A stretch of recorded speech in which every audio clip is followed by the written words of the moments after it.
Oi gente, tudo bom com vocês? Eu sou a Alice e esse é o Ali aqui e hoje estamos aqui para falar sobre o teaser da segunda temporada de Sombra e Ossos que foi divulgado no final de semana lá no Tudum. Então se você ainda não é inscrito no canal, se inscreve aqui embaixo e deixa seu joinha nesse vídeo. Antes da gente começar o vídeo, eu tenho uma daquelas dicas maravilhosas pra vocês. Vocês já sabem que eu amo a EBAC e amo todos os cursos que tem lá. Eles têm uma variedade, assim, incrível, maravilhosa de cursos, principalmente se você tem interesse em focar mais no audiovisual. E como eu sei que tem muita gente que me segue, que sempre pergunta, como faz pra trabalhar com isso? No que você se formou? Quais cursos você fez? Então eu sempre gosto de dar essa dica, porque com a EBAC não tem erro. Um dos cursos deles que eu acho mais legal, principalmente se você curte muito filme, você curte séries, você curte escrever, que é uma coisa que eu gosto muito, vocês sabem, né? Escrevo as minhas fanfics, escrevo tudo aí. O curso deles de roteiro é maravilhoso, porque ele vai te dar essa base pra você criar histórias, criar personagens, e não necessariamente ele é um curso que você vai fazer só se você quiser ser roteirista. Esse é um curso que vai também ser uma ótima base pra você até assistir séries, filmes, conseguir fazer essa análise mais profunda de estrutura de roteiro, de entender furos de roteiro e tudo mais, que são coisas que vocês sempre gostam quando eu trago aqui pro canal. Então eu achei que esse curso era, assim, perfeito para dar essa dica pra vocês. Vou deixar o link aqui na descrição pra vocês clicarem, conhecerem este curso e todos os outros cursos da EBAC. Vou avisar vocês que a gente tem um cupomzinho, entendeu? Porque é dica boa, é dica com cupom, é dica com desconto. Vou colocar o cupom aqui na tela pra vocês e se eu fosse vocês, não perdia, hein? Então, finalmente chegou a hora da gente falar de Sombra e Ossos, segunda temporada, depois de muito tempo, né? Então a gente tava aí sedento, né, pra ter mais novidades e tudo mais, e eu ainda não tinha feito nenhum vídeo aqui no canal falando sobre quando a gente teve o anúncio do novo elenco pra segunda temporada. Como vocês sabem, nessa segunda temporada a gente vai ter 4 personagens novos, e esses 4 personagens, eles não são, entendeu? Aqueles personagens coadjuvantes e desimportantes, eles são simplesmente os maiores do Grishaverso, entendeu? São simplesmente os mais incríveis, os mais maravilhosos, os mais tudo. Então chegou a hora da gente conversar um pouquinho sobre o elenco, sobre esses novos personagens, e aí em seguida eu vou falar um pouquinho sobre o teaser da segunda temporada. Eu queria dizer pra vocês que eu vou tentar manter este vídeo o mais livre de spoilers possível, porque a gente tem um spoiler muito grande em relação a um desses personagens que eu não tô querendo estragar pra quem não lê os livros. Porém, quando a gente chegar no momento da gente falar um pouquinho sobre o teaser, né, não vai ser um pouco difícil eu manter esse spoiler em segredo, mas eu dou um aviso aí antes de dar o spoiler pra vocês, caso, né, você queira evitar esse spoiler pra você ter a experiência, porque eu acho que tem uma revelação aí que eu, particularmente, quando eu estava lendo o livro, dei um grito a hora que acontece. Então, assim, é uma daquelas revelações, entendeu? É aquela que deixa a gente o quê? Com palpitação no coração. Vamos começar falando sobre o Tolia e a Tamar. Os dois são dois dos novos personagens, obviamente, e o Tolia vai ser interpretado pelo Lewis Tan e a Tamar vai ser interpretada pela Anna Leong-Broth. Então, os dois vão ser uma nova adição para essa segunda temporada. Eles são gêmeos e eles são muito parecidos em muitos aspectos, né? A gente vai conhecer eles a princípio como um pacote, né? Como uma dupla. Os dois são Grisha e os dois são Heartrender por conta da mãe deles. E eles têm uma história muito próxima, né? Eles fazem de tudo para não se separarem nunca. Eles são muito próximos um do outro.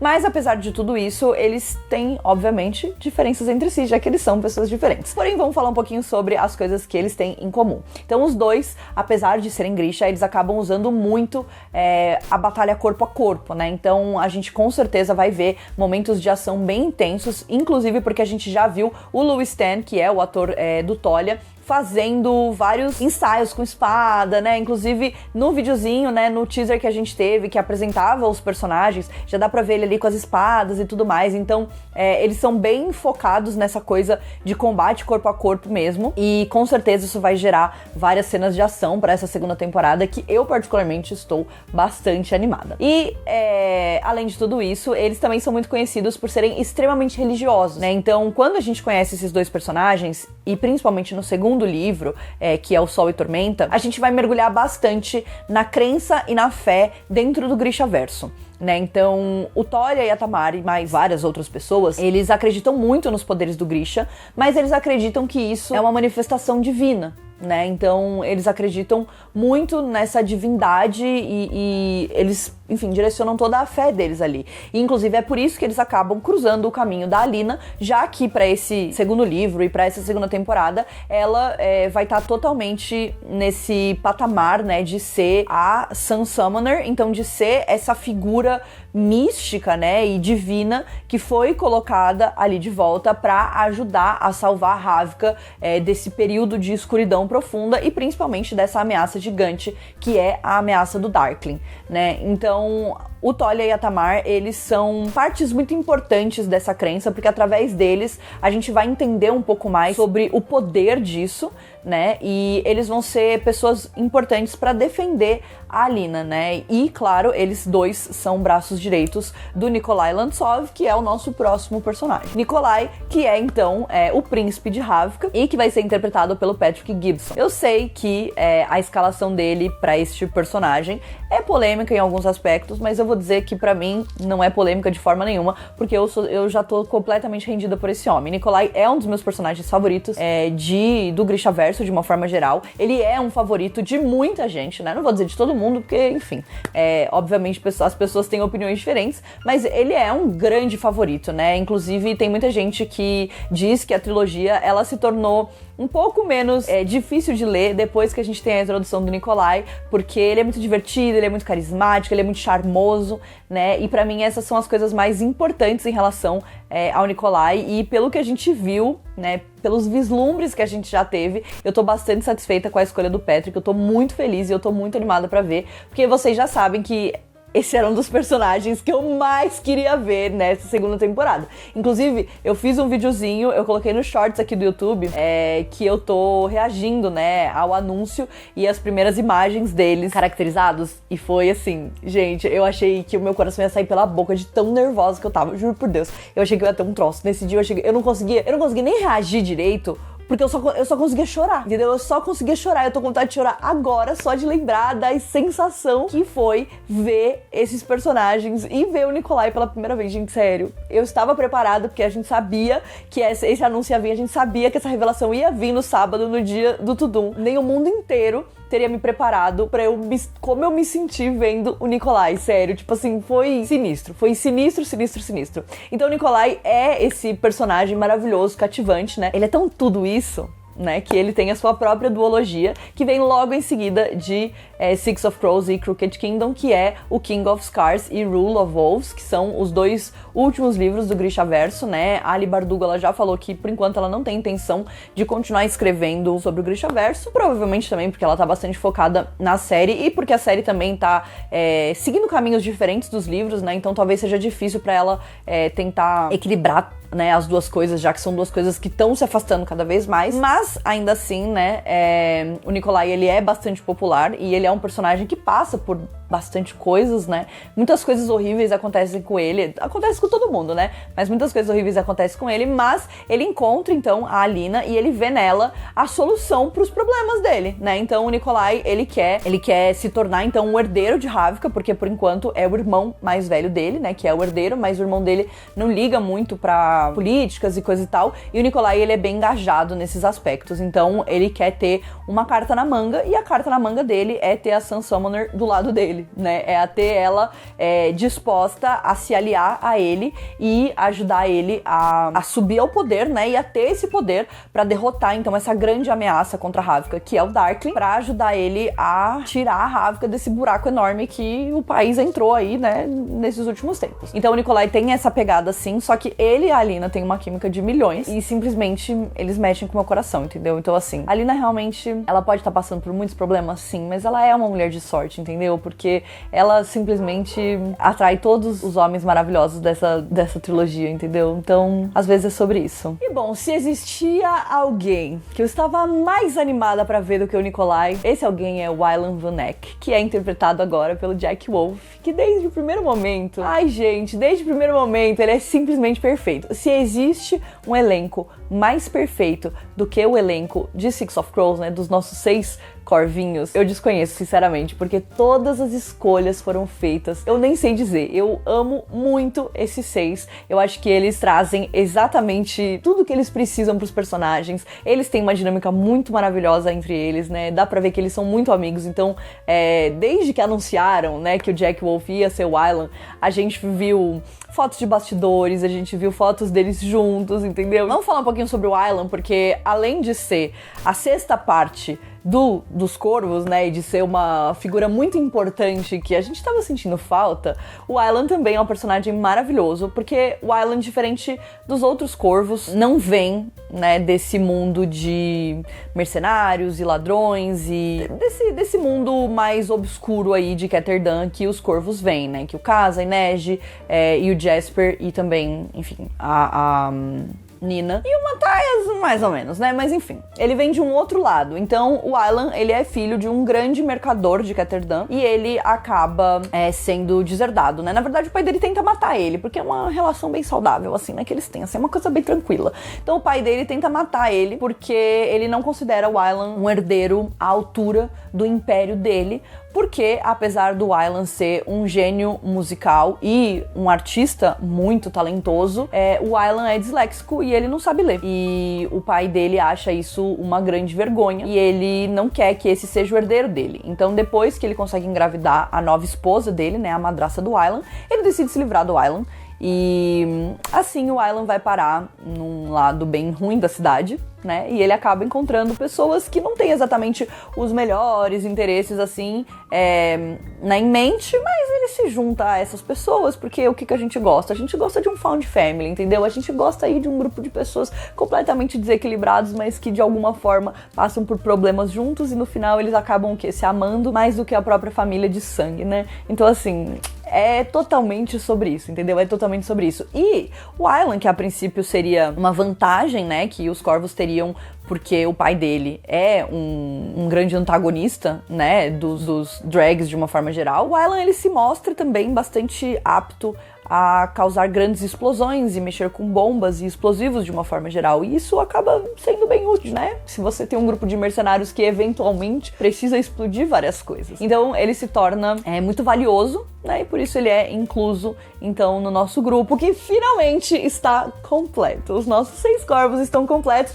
mas é óbvio que a gente não vai ganhar de bandeja logo todos eles juntos, entendeu? Então vamos começar a falar desse teaser. A partir de agora eu vou falar com um pouquinho mais de spoiler, porque a gente tem algumas teorias e especulações sobre o que são essas cenas e de quais momentos a gente pode estar pensando. Vou lembrar vocês também que aqui no canal eu tenho um vídeo com teorias para a 2ª temporada de Sombra e Ossos, onde eu contei um pouco do que a gente poderia esperar baseado no que a gente já sabe que acontece nos livros, tanto na trilogia Sombra e Ossos quanto na duologia do Six of Crows, mas também com algumas pistas e algumas ideias que a gente teve e que foram deixadas ao final da 1ª temporada. Vou deixar o link em algum lugar aqui pra vocês, então cliquem no link, vão assistir o vídeo de teorias. Eu preciso assistir também, porque eu confesso que eu já não me lembro mais de nada, mas agora a gente vai falar sobre essas cenas que a gente teve, então, neste teaser. O teaser já começa entregando aquilo que a gente queria, o Nikolai, entendeu? Esse momento eu também... Gente, sério, eu só chorei. Eu não consegui nem reagir, eu só chorei. Eu nem gravei o react aqui no canal, porque eu sabia que ia ser só choro mesmo. Simplesmente a pessoa completamente, entendeu? Desparafusada das ideias. Mas então a gente tem, então, que aparenta ser um diálogo entre a Alina e o Nikolai. Óbvio que não necessariamente o diálogo está nessa ordem, né? Porque os trailers gostam de mexer assim com a nossa cabeça. Mas basicamente é o Nikolai falando sobre a Alina ser um símbolo, né? E sobre a importância. Inclusive,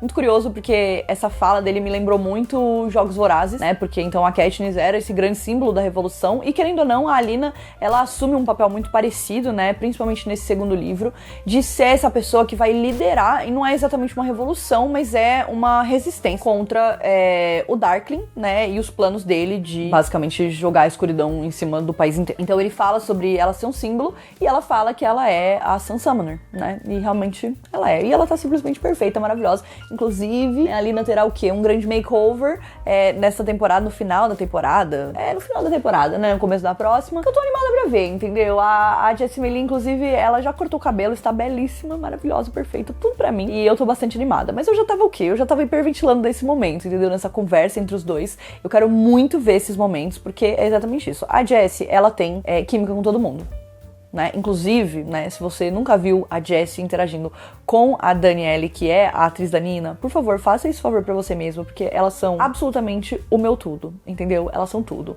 Então, a Jessie, ela realmente tem química com todo mundo. A gente sabe que, enfim, tem muitos shippers de Darklina, né, que é o Darkling com a Alina, mas Nicolina também tem os seus fãs, tal qual Malina também tem os seus fãs, então, assim, tem um chip pra todo mundo, entendeu? Tem pra todos os gostos. E eu tô muito animada, porque eu acho que a dinâmica Alina-Nikolai é uma dinâmica muito legal, né? Eu acho que a Alina, ela mostra lados diferentes da personalidade dela, de acordo com a pessoa com quem ela tá interagindo, né? Então a gente vê uma Alina mais relaxada e mais tranquila quando ela tá junto com o Mal, que é uma pessoa que conhece ela há muitos anos e que sabe quem realmente ela é, e que sabe que ela não é simplesmente a Sun Summoner, né? Ela sempre vai ser a Alina, então ela fica mais assim. O Darkling, que a gente vai ver muito essa divisão, né, dentro dela mesma, sobre ela ceder a esses desejos, porque o Darkling, ele vai apresentar pra ela a possibilidade de um poder infinito, e ela vai perceber em algum ponto, né, dessa temporada e dos livros também, que ela quer esse poder, né, que ela deseja isso. Então ela fica muito dividida, assim, entre tudo isso por conta disso, né, por mais que ela olhe e fale, não, o que ele quer não é certo, né, o que ele quer, ele faz as coisas de um jeito errado, ela fica muito dividida, né, e eu sei que isso também divide muitas pessoas que leem e assistem. Então a gente vai ter isso. E o Nikolai, ele vai trazer um lado mais debochado da Alina, eu acho, né, um lado onde ela, enfim, vai talvez poder se soltar até um pouco mais, ela vai ser mais sarcástica, mais irônica, e a relação dela com o Nikolai, de uma forma geral, é muito linda de ver, eu gosto muito. Eu acho que no final eles têm uma amizade muito forte. Acho que eles desenvolvem uma amizade muito legal, mas eu gosto muito de todas as dinâmicas e eu confesso que chorei em vários momentos dos dois. Enfim, estou pronta pra o quê? Ser humilhada e chorar vendo a Alina e o Nikolai, sim. E aí a gente tem uma sequência ali de imagens bem rápidas. A gente tem uma onde a gente tem o Mal fugindo de alguns guardas, aparentemente, e a gente tem uma cena onde a Alina tá parada e tem várias pessoas correndo, fugindo de alguma coisa, né, e ela tá observando essa coisa, e aparentemente ela tá numa aldeia, né, ela tá com uma roupa bem diferente, assim, né, que não é a roupa de Sun Summoner dela, e eu acho que essas cenas, elas podem ter a ver com esses momentos deles estarem escondidos, né, e vivendo meio que uma vida ali normal, né, sem a Alina usar os poderes dela e tudo mais, e isso causa também algumas questões pra ela, mas então a gente tem esse momento, e aí eventualmente eles vão ser encontrados pelos guardas do Darkling, né, e eles vão ser recapturados. Eu acho que esses momentos que a gente vê ali deles dentro de uma cidade fugindo, que aparentemente é Ketterdam, eles estão escondidos, mas eu não sei. Tudo é possível. Mas como é um teaser, eles estão mostrando só umas coisas ali do começo, eu tô achando que é bem isso, viu?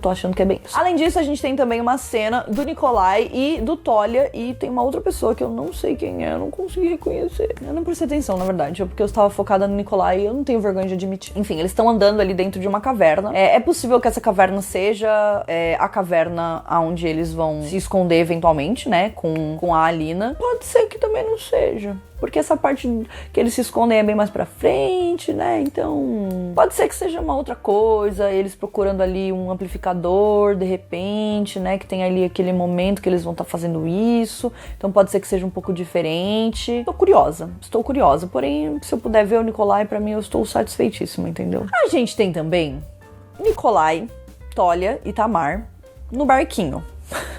Como vocês sabem, o Nikolai, ele também é conhecido por um outro nome, né? Ele é o nosso querido Stormhound, que é um mercenário que por muito tempo se escondeu, né? Assumiu uma outra personalidade, como essa personalidade desse mercenário, enfim, fazer coisas de mercenário. E aí, é assim que a gente vai conhecer ele a princípio no livro, né? Então, ele vai acabar sendo responsável por resgatar a Alina e o Mal das garras do Darkling. A Alina não gosta dele, porque ele é um cara escroto, né? Ele é super egocêntrico, ele tem uma personalidade, enfim, bem insuportável. Só que ele fala que ele não tá ali pra ajudar eles, ele só não concorda muito com o jeito que o Darkling faz as coisas, né? Que o Darkling, enfim, ele meio que não tem limites pra nada, e ele não concorda muito com isso, mas, enfim, ele vai fazer o que ele precisa fazer, porque ele quer achar lá o tal do amplificador que o Darkling tá procurando, né? A Alina vai tentar fugir, vai ser um grande caos, né? Mas a gente tá ali no barco. E aí a gente tem a grande revelação de que o Stormhound, então, é o Nikolai. Que este momento, entendeu? Ele mexe comigo. Então, primeiro, eu espero que tenha isso. Eu vou ficar muito triste se não tiver, tá? Eu já vou deixar anotado aqui. Eu vou ficar muito revoltado se não tiver, porque, enfim, né? Mas também existe uma grande especulação sobre como eles vão fazer, se eles vão fazer alguma coisa pra diferenciar o Stormhound do Nikolai. Porque, em teoria, o Stormhound, ele é fisicamente diferente do Nikolai, né? Ele usa alterações mágicas pra ficar com um nariz mais torto, ele é ruivo, né? Então ele é diferente do Nikolai pra exatamente não ser reconhecido como o príncipe de Ravka, porque isso vai meio que derrotar o propósito dele de ser um mercenário. Quando eles chegam em terra firme, eles são pegos pelo exército de Ravka, e aí o Nikolai, né, revela que ele é o Nikolai, então, e que ele tem a Sun Summoner, tal. É um momento muito dramático que eu amo, e é exatamente, é 100% a cara do Nikolai, entendeu? É 100% fazer este grande momento de revelação e deixar todo mundo, tipo, chocado. Eu amo este momento. Então, se eles vão fazer uma modificação no Patrick Gibson mesmo e botar ele pra ser o Nikolai e o Stormhound, se eles vão trazer um ator diferente pra ser o Stormhound, mas eu acho que a gente não teve nenhum anúncio, nenhum vazamento, nem nada do tipo, então eu tô bastante curiosa pra saber como é que eles vão fazer isso, porém eu espero que eles façam. É um momento importante e eu acho que esse lado mercenário, né, e navegador do Nikolai, ele vem bem a calhar em certos momentos, né? E ele é bem importante pro desenvolvimento da história. Então eu realmente espero que tenha. Principalmente porque a gente merece esse momento da entrada triunfal de Nikolai Lantsov no mundo, no mundinho Grisha, entendeu? Porque a gente merece isso. E é sobre. Porém, amei essa cena dos três no barco. Eu acho que eu já assisti essa cena umas 500 milhões de vezes e eu estou simplesmente rendida. É sobre. Pra mim é sobre isso. Bom, agora vamos falar um pouquinho sobre o nosso outro círculo, né, de personagens importantes, que são os corvos. Então, como vocês se lembram, no final da primeira temporada, ou talvez vocês não se lembrem, eu me lembro muito pouco, mas a gente vai se lembrando junto. No final da primeira temporada, então, o Matthias foi preso, porque a Nina denunciou ele, né, como uma pessoa do mal, e aí ele vai preso, né, como uma pessoa que estava tentando atacar ela por ela ser grija e tudo mais. Enfim, é uma situação meio chata ali, né, mas enfim, eles com certeza vão se ajeitar em relação a isso. E aí a gente vê o resto dos corvos ajudando a Alina no final, né, e voltando pra Ketterdam ali no barco. Inclusive eles estão todos ali no mesmo barco e tudo mais. E aí, então, a gente fica com essa pergunta, essa grande questão, esse grande ponto de interrogação. Será que os corvos vão estar ligados à história da Alina novamente? Porque na primeira temporada eles estavam interligados, mas como vocês sabem, o Six of Crows é um livro que se passa depois da trilogia, né? Depois dos acontecimentos finais da trilogia de Sombriossos. Tem um certo tempo entre as duas coisas. E aí eles foram adaptados, né? E a história deles foi trazida então pra esse momento deles ajudarem a Alina e tudo mais. E aí fica esse questionamento de se nessa segunda temporada a história deles também vai estar interconectada com a da Alina. Eu acredito que em certo ponto sim, mas eu acredito que talvez a gente vai ter alguns bons momentos deles em Ketterdam. Porque, né, eu acho que isso também eu já falei bastante no meu vídeo sobre a primeira temporada, em alguns vídeos, né, porque vocês sabem que eu sou cadelinha de Casbrecker por aqui, né, infelizmente, porque ele é mercenário, assassino, enfim, ele é uma pessoa ruim, mas eu amo. Ele tá um pouco diferente do livro, mas no sentido de que provavelmente ele ainda vai virar o Cas que a gente conhece nos livros, né, então ele é como se ele fosse, enfim, é um pouco antes do que a gente conhece. Talvez ele, né, ainda tem algumas coisas pra fazer e a gente ainda tem histórias a serem exploradas de todos esses personagens pra gente entender um pouco mais da história deles, da dinâmica deles, né, do passado. A gente sabe que a gente vai ter o irmão do Cas nesta temporada. E eu não estou preparada pra isso, entendeu? Não estou preparada pra isso porque, entendeu? É muito triste. Então, assim, eu vou chorar baldes. Possivelmente a gente deve ter alguma missão deles, né, que eles vão acabar encontrando o Aylan, né, porque afinal de contas a gente vê algumas cenas também dos corvos juntos sem o Matthias, porque é óbvio que eles não vão dar de bandeja pra gente todos os corvos juntos logo de uma vez, entendeu? É óbvio que eles não vão entregar assim, ó, toma aqui todos eles juntos, uma fotinho deles juntos. Não, eles vão fazer a gente sofrer, entendeu? Eles vão fazer a gente sofrer por isso, porque tudo que eu quero são os meus corvos juntos e se amando, entendeu? Mas, enfim, tudo bem. Mas, de qualquer forma, a gente já vê o Aylan junto com eles, né? Inclusive, a gente tem uma cena do Aylan conversando com o Jasper, gente, pelo amor, eu não vou ter condição. Eu não vou ter condição para essa segunda temporada. Simplesmente eu vou ter um troço antes de conseguir assistir a temporada, de tão nervosa que eu fico só de pensar nas possibilidades. Então, eu diria que, eu imagino que nessa segunda temporada a gente deve ver os corvos se unindo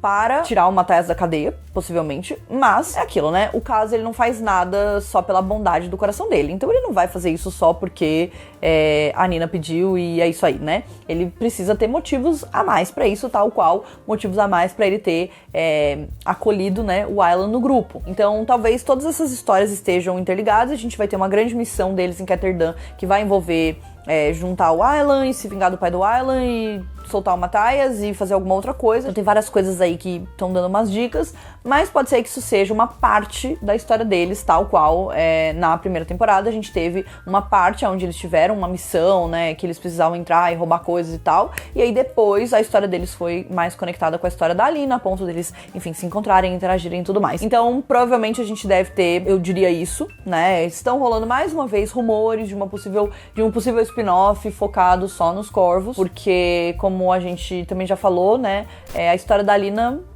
ela acaba, né? Tem uma hora que ela acaba. Obviamente, o universo, né, o Grishaverso, de uma forma geral, ele é muito maior e ele se expande muito além da história da Alina, né? Ela é só meio que o pontapé inicial, de fato. Então pode ser que a história dela chegue ao fim na terceira temporada, porque se agora a gente vai adaptar o segundo livro, a gente vai adaptar o terceiro na terceira temporada, e aí eles pegam e falam, beleza, agora a gente vai sair com os corvos e vamos, mano, falar deles, né? E aí pode ser que eles tentem um spin-off e tal. Enfim, vamos ver. Vamos ver aonde o nosso coração vai entregar. O que eu sei é que eu estou pronta, entendeu? Eu estou pronta. Porém, no Tudum, eles falaram que a segunda temporada só vai sair em 2023. Eu espero que seja assim, 1º de janeiro. Mentira. Eu espero que seja, tipo assim, março de 2023, entendeu? Porque aí a gente já esperou muito e eu já não aguento mais esperar. Mas tudo bem, entendeu? Pelo que a gente viu nesse teaser, eu tô com expectativas altíssimas. Eu acho que eles vão conseguir atingir muitas das minhas expectativas e eu tô muito animada, principalmente com adições no elenco, com efeitos especiais novos, com momentos maravilhosos. Eu adoro o segundo livro, eu sei que tem muita gente que não gosta, eu adoro o segundo livro. Eu no final do segundo livro estava em prantos, largada, jogada, abandonada. Não é nenhuma novidade, mas enfim, né, eu me emocionei muito no final do segundo livro. É isso, gente, agora sim, terminei, falei muito, sei lá, fui só falando. Então é isso, se você gostou desse vídeo, deixa o seu like aqui, não se esquece de se inscrever aqui no canal, porque conforme a gente for tendo mais novidades do Grishaverso, eu vou trazendo aqui pra vocês, fazendo milhares de vídeos, porque se deixar eu vou ficar falando disso pra sempre. Aproveitando, se você não lembra de nada, vou deixar também os meus vídeos, outros vídeos do Grishaverso sobre a primeira temporada, e um vídeo que muita gente já falou pra mim, que é muito importante, porque a pessoa só entendeu a história do Grishaverso depois de assistir o meu vídeo. O meu jabá, entendeu? Ele é de milhões. Que é o meu vídeo explicando tudo sobre a política e geografia do Grishaverso, as categorias diferentes de poderes e de tudo mais. É meio confuso. A série, ela se embananou um pouquinho aí, entendeu? Mas a gente passou um paninho, eu expliquei, a gente vai se ajudando e a gente vai entendendo tudo perfeitamente. Vou deixar aqui também o link pra vocês, caso vocês queiram, né, refrescar a memória de vocês. E a gente se vê no próximo vídeo. Um beijo.